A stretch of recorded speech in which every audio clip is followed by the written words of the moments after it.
नमस्कार, Byju's exam prep IAS Hindi में आप सभी का स्वागत है। और आज हम 12 अप्रैल के प्रमुख समाचारों पर आधारित कुछ प्रश्नों पर चर्चा करने वाले हैं। तो आइए शुरू करते हैं आज का डेली क्विज। यहाँ पर क्वेश्चन नंबर 1 है, गुदना जो कि टैटू बनाने की एक प्राचीन प्रथा है, निम्नलिखित में से किस राज्य में प्रचलित है। और यहाँ पर आपको 4 राज्यों के नाम दिए गए हैं। तो यहाँ पर आपको ध्यान में रखना है कि हम चर्चा कर रहे हैं गोदना, जो कि एक टैटू बनाने की प्राचीन प्रथा है और यह प्रथा छत्तीसगढ़ में बहुत ही प्रचलित है। और इसीलिए क्वेश्चन नंबर 1 का आंसर होगा आपका ऑप्शन नंबर बी यानी कि छत्तीसगढ़।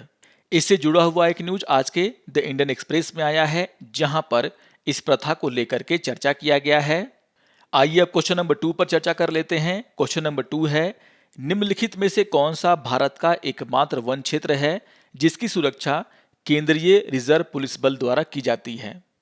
और यहां पर आपको 4 वनों के नाम दिए गए हैं। आपको ध्यान में रखना है कि सीआरपीएफ के द्वारा उड़ीसा के खुर्दा जिले में पाए जाने वाले जंगल, जिनका नाम है बारबरा जंगल, उसकी रखवाली किया जाता है। और यह भारत का एकमात्र जंगल है जिसकी रक्षा सीआरपीएफ के द्वारा किया जाता है।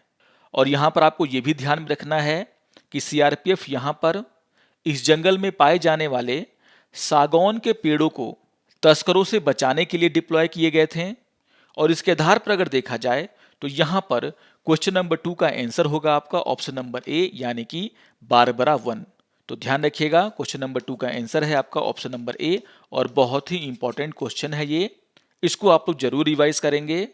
और इससे जुड़ा हुआ एक न्यूज आज के द हिंदू समाचार पत्र में आया है, जिसका शीर्षक है, Odisha Barbara forest set for eco tourism push. और यहां पर यह बताया गया है कि ये जंगल लोगों के लिए सितंबर में खोल दिए जाएंगे।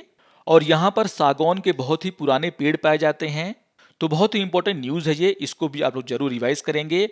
आइए अब क्वेश्चन नंबर 3 पर चर्चा कर लेते हैं। क्वेश्चन नंबर 3 है, नदी प्रदूषण के संबंध में निम्नलिखित कथनों पर विचार कीजिए। और यहां पर आपको 3 कथन दिए गए हैं और आपसे पूछा जा रहा है सही कथन का चयन कीजिए। यहां पर पहला कथन है, घुलित ऑक्सीजन का निम्न स्तर समुद्री जीवों के लिए एक नकारात्मक संकेत है। तो ये कथन पूरी तरीके से सही है। अगर पानी में जो घुलित ऑक्सीजन है उसकी मात्रा कम है तो इसका मतलब ये होता है कि उसमें पाए जाने वाले जीवों के लिए ऑक्सीजन कम मात्रा में उपलब्ध है, जो कि उसमें पाए जाने वाले जीवों के लिए एक नकारात्मक संकेत है। यानी कि यहाँ पर जो पहला कथन है वो सही है। आइए देख लेते हैं दूसरे कथन को। दूसरा कथन है, जल में माइक्रोप्लास्टिक का पता लगाने के लिए रमन स्पेक्ट्रोस्कोपी तकनीक का उपयोग किया जाता है। तो यहाँ पर यह कथन भी पूरी तरीके से सही है। आपको ध्यान में रखना है कि पानी में पाए जाने वाले माइक्रोप्लास्टिक का पता लगाने के लिए रमन स्पेक्ट्रोस्कोपी तकनीक का उपयोग किया जा रहा है। यानी कि यहाँ पर दूसरा कथन पूरी तरीके से सही है। आइए देख लेते हैं तीसरे कथन को। तीसरा कथन है, साइकोलोप्स, डेफनिया, एस्पायरोगाइरा, रिप्रोचेटा और इकुली जैसे सूक्ष्म जीव जल प्रदूषण के प्रमुख जैव संकेतक हैं। तो यहां पर यह कथन भी पूरी तरीके से सही है। आपको ध्यान में रखना है कि प्रदूषित जल में इकुली, डेफनिया, साइकोलोप्स इत्यादि सूक्ष्म जीव पाए जाते हैं, जो कि ये बताते हैं कि वह जल प्रदूषित है। यानी कि यहां पर तीसरा कथन भी सही है। और इसीलिए क्वेश्चन नंबर 3 का आंसर होगा आपका ऑप्शन नंबर डी। यहां पर सारे के सारे कथन सही हैं।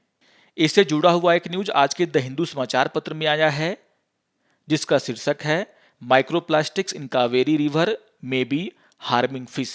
और ये बात आईआईएससी यानी कि इंडियन इंस्टीट्यूट ऑफ साइंस के स्टडी में कहा गया है। आइए अब क्वेश्चन नंबर 4 पर चर्चा कर लेते हैं। क्वेश्चन नंबर 4 है, 2011 की जनगणना के अनुसार निम्नलिखित भारतीय भाषाओं को बोली जाने वाली संख्या के आधार पर घटते क्रम में व्यवस्थित कीजिए। और यहां पर आपको 4 भाषाओं के नाम दिए गए हैं और आपसे पूछा जा रहा है सही विकल्प का चयन कीजिए। यहां पर जो पहली भाषा है वो है मराठी भाषा। अगर हम 2011 की जनगणना के डेटा को देखें तो यहां पर आप देख सकते हैं कि मराठी, जो कि पॉइंट नंबर 1 है, वह तीसरे नंबर की भाषा है जो कि सबसे ज्यादा भारत में बोली जाती है। इसके बाद नंबर 2 में दिया हुआ है बंगाली। आप देख सकते हैं यहां पर कि बंगाली भाषा जो है वह मराठी भाषा से ज्यादा बोली जाती है, जिसका प्रतिशत है 8.03। यानी कि यहां पर हम इसको नंबर 2 की संज्ञा दे देते हैं।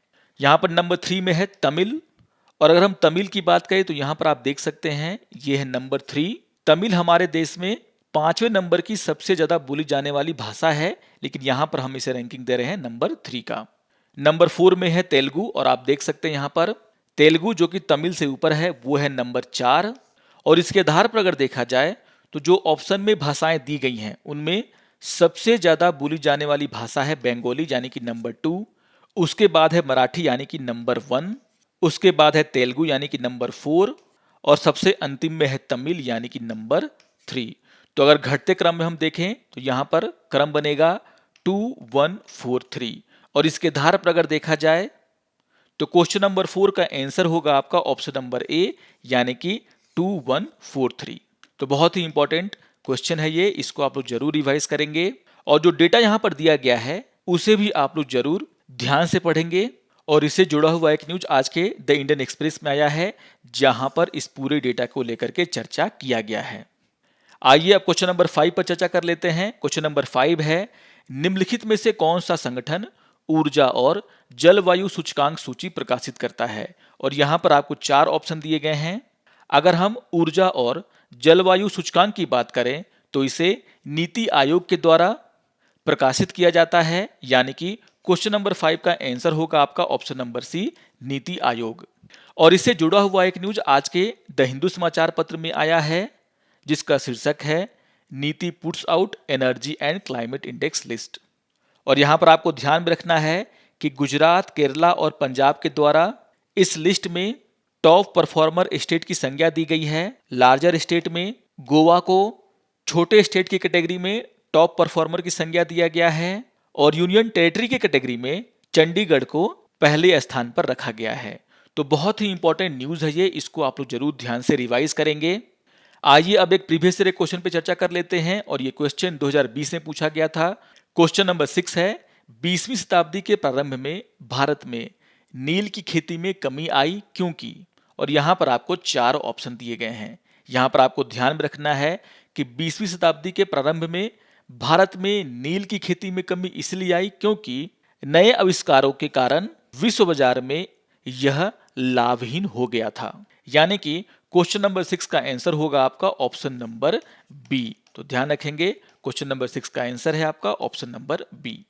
अब आइए आज के तथ्य के ऊपर चर्चा कर लेते हैं और आज हम चर्चा करने वाले हैं प्राचीन महापाषाण काल के जार को लेकर के, जिससे जुड़ा हुआ एक न्यूज आज के द इंडियन एक्सप्रेस के एक्सप्लेन सीरीज में आया है जिसका शीर्षक है how ancient megalithic jar connect Assam with Laos and Indonesia.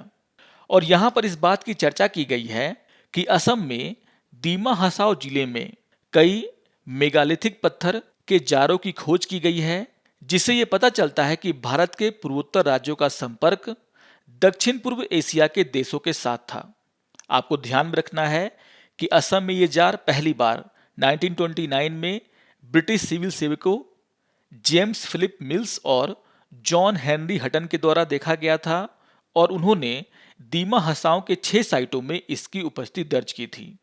हालांकि इन खोजों पर ध्यान 2014 में गया जब भारतीय पुरातत्व संरक्षण गुवाहाटी सर्कल के तहत नॉर्थ ईस्टर्न हिल यूनिवर्सिटी और नागालैंड विश्वविद्यालय के शोधकर्ताओं के द्वारा इस खोज को लेकर के अध्ययन शुरू किया गया। हालांकि यहाँ पर आपको ध्यान में रखना है कि वैज्ञानिक रूप से ये जार कितने पुराने हैं इसका पता लगाया जाना अभी बाकी है, लेकिन शोधकर्ताओं का ये कहना है कि ये जो जार मिले हैं उससे साफ साफ ये पता चलता है कि भारत के पूर्वोत्तर राज्यों का संपर्क लाओस और इंडोनेशिया जैसे देशों के साथ था, क्योंकि ये जार जिस पत्थर से तैयार किए गए हैं वह इन देशों में पाए जाते हैं। और इसको लेकर के अभी और स्टडी किया जाना बाकी है, लेकिन बहुत ही महत्वपूर्ण न्यूज़ है, इसको आप लोग जरूर ध्यान से पढ़ेंगे। आशा करता हूं कि आपको आज का ये डेली क्विज पसंद आया होगा। सारे क्वेश्चंस बहुत ही महत्वपूर्ण हैं, इनको आप लोग जरूर रिवाइज कर लेंगे। और अगर आपको ये वीडियो अच्छा लगे तो आप जरूर इसे लाइक करें, शेयर करें और दूसरों को भी सब्सक्राइब करने के लिए प्रेरित करें। तो मिलते हैं डेली क्विज के अगले अंक में, तब तक के लिए नमस्कार।